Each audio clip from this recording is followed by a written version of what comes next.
Good morning, everybody, and thank you for coming to this Climate Action Team program, What Would Noah Read? I'm Lori Benson. I'm chair of the Climate Action Team.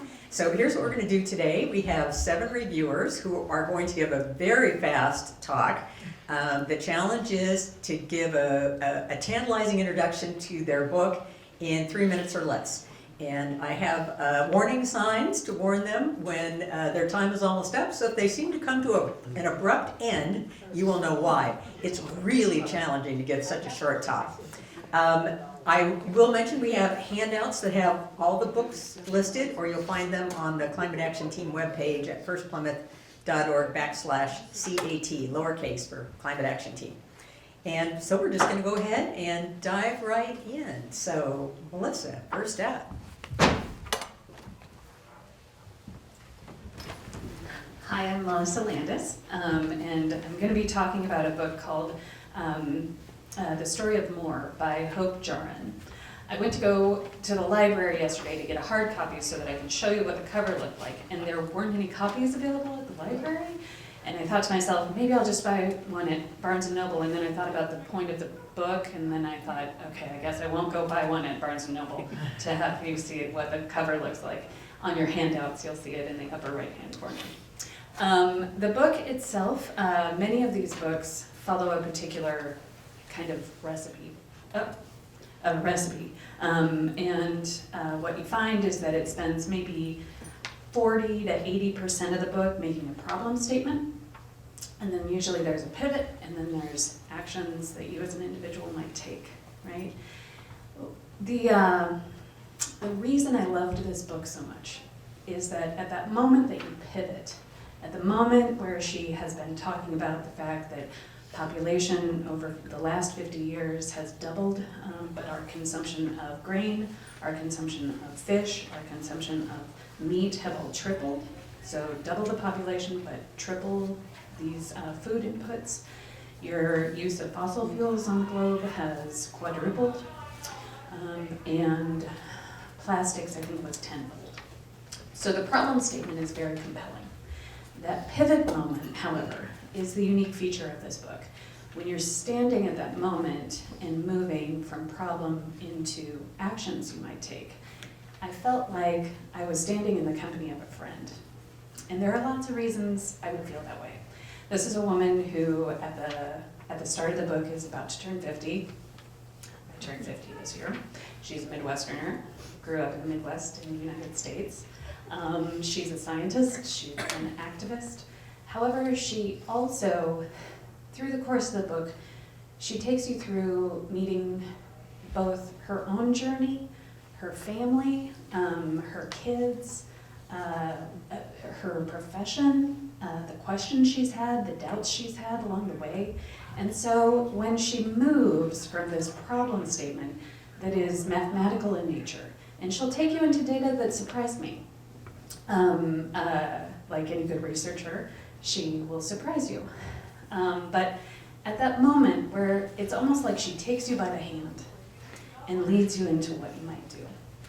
So, not to cut to the chase of any of what she says essentially, all of the action items are focused on the fact that we are endowed with 4 great powers: the earth, the sea, the sky, and each other. That's it.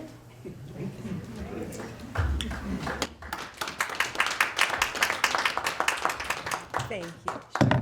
Do you want this one? Yeah. So I am sharing a little bit about climate justice, written by Mary Robinson. I found this book to be a statement of hope. Genesis 6 tells the story of Noah and the flood. And God said to Noah, build an ark out of gopher wood. Noah listened to the voice of God and built that ark to save his people and the community around him. Mary Robinson, the author, was president of Ireland. My pockets are almost big enough here. Ireland from 1990 to 1997. After she left that role, she was appointed as the UN Commissioner for Human Rights and then the Special UN Envoy for Climate Justice. Some of you may have heard her just last month when she was on NPR talking about her role as a member of the Elders, a group of intergenerational and international people who work to provide a moral voice, ensuring that all people will have food, water, health, and education. Robinson, in her book, speaks about the intersectionality of factors that make climate change harder for some people than it is for others. Race, gender, age, poverty, education. Our beloved Jim Keck, standing in the back of the room, has defined personalism, and when every Christian takes individual responsibility to serve others. Robinson's stories tell the stories of people in those disadvantaged factors who take responsibility for local issues and make a difference that can change our globe. People who have assumed individual initiative to cooperate with others make a big difference. The entire earth, this pocket this time, the entire earth is now our globe, the place that may continue to be our home. And second, it is also the site of global-wide extreme weather events that threaten our existence. Species are endangered and extinction is possible. Read Climate Justice to find out about the stories. And then, one more prop here, Lori. Noah and the Ark. Go back to Genesis 9 for the story of the rainbow and the promise that God makes to us and the covenant that the world will not be destroyed.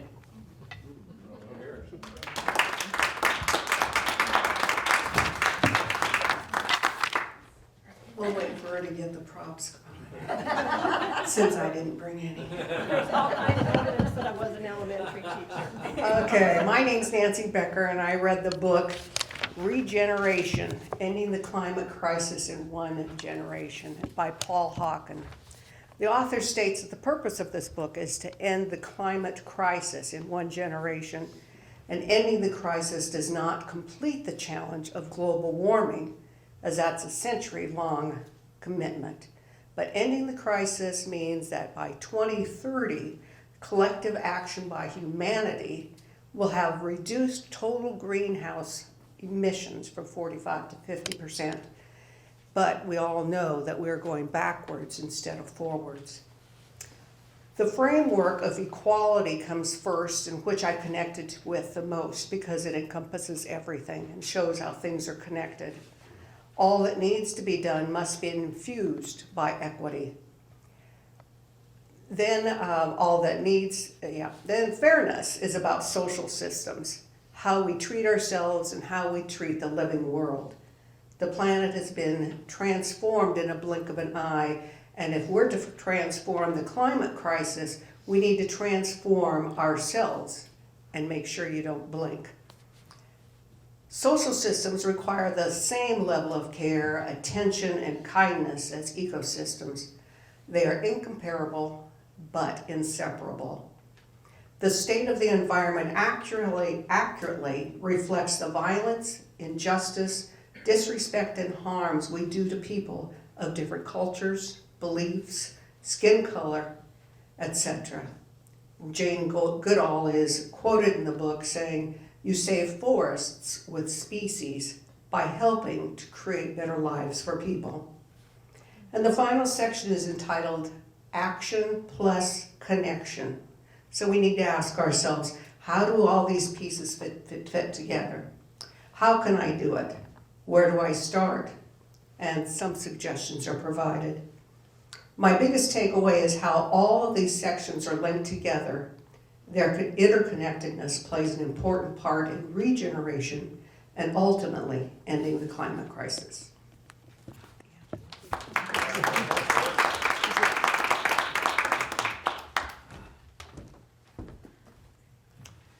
morning. I'm Bruce Johnson. Show of hands, how many of you have had an econ course at one time or another, and it was not your favorite course, right? That's why some of you didn't have one. Well, welcome to the club. In fact, the author of this book, Kate Rayworth, is one of us. As a PhD economist, grad student, she'd seen enough that didn't make sense and sat down and wrote Donut Economics, 7 ways to think like a 21st century economist. Well, that's amazing because it's a silly title, and yet there's a movement underway since this has come out that's pretty much rethinking what our economic systems should be about. From thinking from as it is now to how it should be in terms of the long run goals that we have in mind. So, it's not complicated. It's actually a diagram of 2 circles, one within the other. That inner circle is not where one wants to be as far as humanity. Poverty and illiteracy and injustice and health and disease and so forth. We wish all of humanity to be lifted out of that inner circle. Likewise, the outside circle is that planetary boundary area that we dare not get too far into, and we are already. So the problem is we don't want to be there. The secret, the donut in between, where humanity is safe and just. Okay, time left. Magnificent 7. I better get back on script. But 7 ways to think. First, change the goal. Okay? Gross national product is a horrible measure of success. Okay? Rather, think of meeting human needs of every person within the means of our living planet. Okay? 2, see the big picture. Okay? From extreme extractive markets and consumption to a much more embedded in nature, as we've already heard in some of these books. 3, nurture human nature away from self-interest to much more of a system, a social, interdependent, relational kind of society where we think about the world and one another, the common good. 5, be savvy with systems thinking, I should say, and not simplistic A to B, that sort of thing, but really the opportunities that we have to work together for the common good. Designed to distribute. We don't need extreme inequalities to make the market and the systems work. In fact, that's a design failure. And you're going to have to read the book to get to the others. All I can say is, hey, it's all in the donut, and who doesn't like a donut?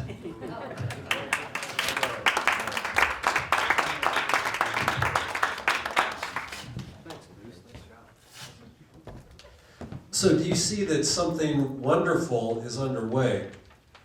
Watch what's happening. So some years ago, we became the only church I know of in the country that had a minister of climate change, Kim Morrow, a minister devoted to that work. But now we're into new iterations where we have a team, with Lori Benson and the Climate Action team. We're starting, I think, to do some important work that's spreading out with traction now. So this is wonderful. Thanks for doing this. And keep your eyes open for what the Climate Action team is doing in this next year as well. I read Climate Catastrophe and Faith by the historian Philip Jenkins at Baylor University. I wouldn't necessarily recommend it as a good book, but there's an interesting thesis. I can't show it to you because I only read on Kindle. But so the thesis basically, follow this, is that during climate change, religions will tend to become more oppressive, more doctrinaire, and scapegoat either Jews, gay folks, or women. The reason he can show this historically, because there's been other climate change moments. Climate isn't static, and so he looks at what's called the Little Ice Age. Europe, from about 1200 to almost the mid-1700s, was in what climatologists call a minor ice age. Temperatures had decreased enough that the winters were brutal. Summer's too cold, but the winters were brutal. And it was during that time, anti-Semitism, oppression of women, and doctrine of the church came down with an iron fist. So the basic thesis, I don't know if you thought about this, climate change has social consequences, and particularly on religion. He then goes in the latter part of the book to look at now we're going to face human-induced global warming.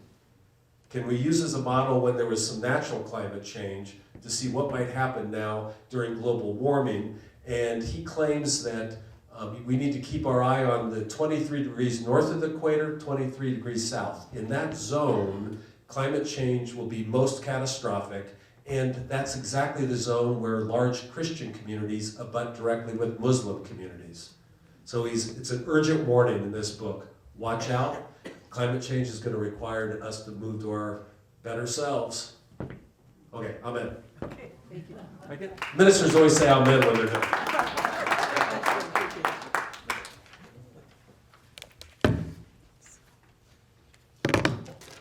Sorry, that's the other mic. I'm Bethany Brunsman, and I read Under a White Sky by Elizabeth Colbert. And I did get my copy from the library, although I listened to it on audio, and it's good that way too. It is about the ethics of humans tampering with the Earth's ecology. And she asks some questions and looks at how scientists answer them. One is it our right to do things that benefit humans, but might lead to the extinction of other species? And then the corollary question is, if we've already done things that are wiping out other living things, is it our responsibility then to try to fix it, knowing our track history of messing things up that we try to fix? And so she provides several examples of problems that humans have created when trying to solve problems caused by humans, and the cost in loss of life and in also in billions of dollars. So some examples are invasive species that have been introduced by humans. For example, the Asian carp in the US and the cane toads in Australia, and efforts to try to fix that. And then all the things we do to control the Mississippi River Delta to keep that from flooding, and the loss of land along the coast of Louisiana as a result of that. She goes on to talk about some of the current work scientists are doing to save several species by trying to replicate habitat or breeding species to make them more resilient. And then she goes on to talk about potential solutions for the raising temperatures of the earth and the feasibility of implementing those and the possibility of really negative consequences as a result, assuming that we're unable to curb carbon emissions or we've already emitted too much in the atmosphere now. And some examples are direct air capture, which pulls carbon dioxide from the atmosphere and turns it into rock, essentially. And then solar geoengineering, which is when you either suspend particles in the atmosphere to reflect sunlight, or you use sea salt to create clouds over the ocean. The title of the book, Under a White Sky, comes from the fact that our sky would no longer be blue if we implemented the first of those two. And I'm going to leave you with something to ponder. For about $200, anybody on the internet can order a kit with all of the directions and supplies you need to genetically engineer antibiotic-resistant E. coli bacteria in your kitchen.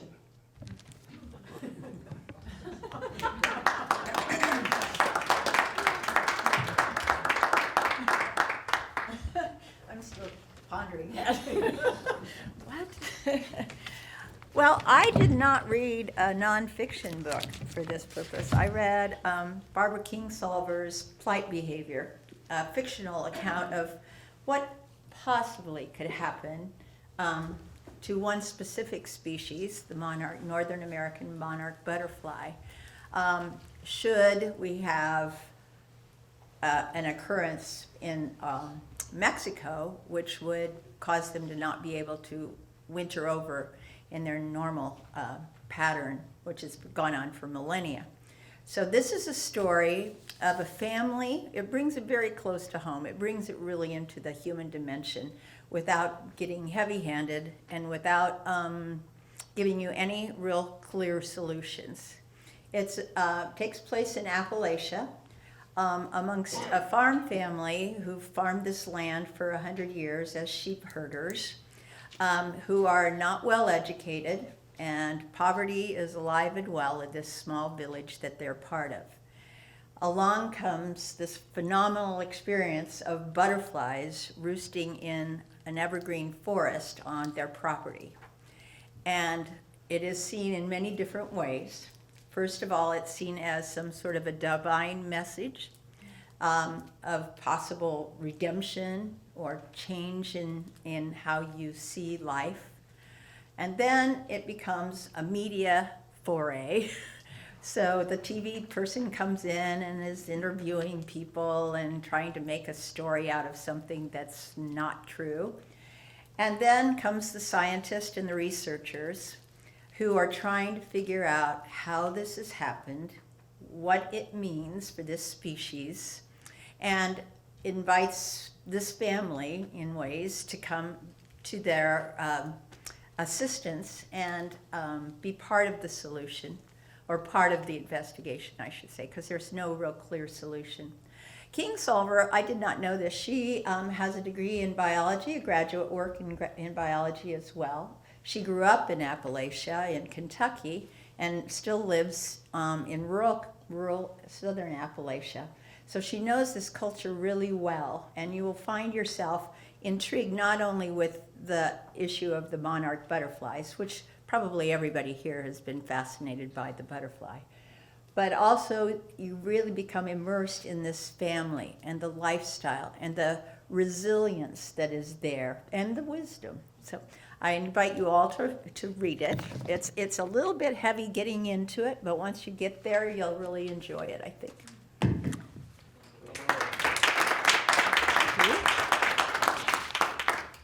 Judy's book, by the way, is a wonderful example of something that is called climate fiction, or cli-fi for short, and there are lots of books of climate fiction. And popular culture can be a wonderful way to tell a story. Think about the impact of Erin Brockovich, for example, the movie. So I'll recommend that to you. So there's not quite time for the book that I brought, and I didn't think there would be, but I'll just mention All Hell Breaking Loose, which is, if you're interested in the intersection of climate change and national security, and you'd like to know what the Pentagon has been doing and continues to do, both to mitigate its impact on the climate and to prepare for security in a changing climate, I will recommend this to you as a very accessible, easy, fast read. Super interesting. And the library has 4 copies, and I'm dropping this off at Gear on my way home today, so it's yours. So I just want to mention a couple things. We always have room on the climate action team for anybody who might like to join us. And, you know, no obligation, come check it out. We have a couple of sign-up sheets there. One is there was some interest in maybe having a book discussion, maybe reading one of these books and talking about it, or maybe that could be the start of a climate change book, book club at First-Plymouth. So if some iteration of that interests you, if you want to give us your name and your email address, if we get enough interest, we'll be in touch about that. And the last thing is the climate action team places heavy emphasis on advocacy. We think it's important that we speak up in the public sphere. So we write our senators, and we send in the city council and letters to the editor and that kind of thing. And we have an action alert that we put out, try to get it out in a timely manner when it's time to contact your senator about a particular issue or whatever. We try not to spam people. So there aren't a lot of those, and they tend to be during the legislative session. And the other thing that list is used for is to send out once a month a few bullet points outlining what the climate action team decided at our last meeting or is talking about. And if you're interested in being on that interested list, you can put your name and email address down for the action alerts, and that would be good too. So finally, I just want to thank everybody for coming, and if you'll join me in a round of applause for our reviewers, I would appreciate that. So thanks, everybody.